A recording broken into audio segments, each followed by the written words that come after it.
This channel does not promote any violent, harmful, or illegal activities. All content provided by this channel is meant for an educational purpose only.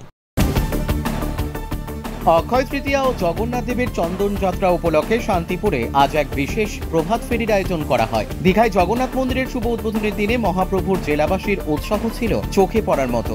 Shyamchand মন্দির থেকে শুরু হয়ে মদন মোহন মন্দিরে সমাপ্ত হয় এই শোভাযাত্রা।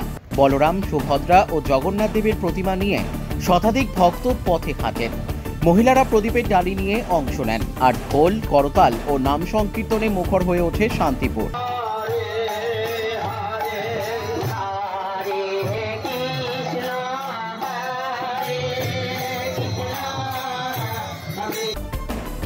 অনুষ্ঠানে উপস্থিত ছিলেন পৌরসভার chairman Subrata Ghosh, vice chairman ও অন্যান্য ভক্তরা।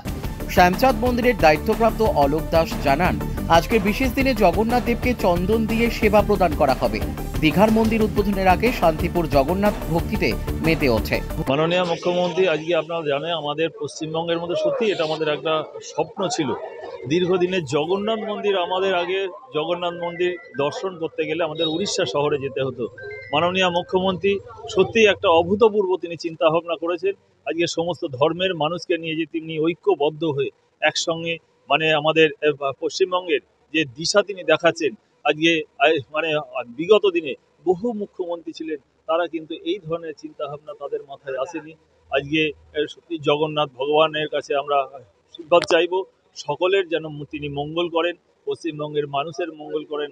আমাদের সকলের মঙ্গল কামনায় আজকে আমরা নগরে বেরোবো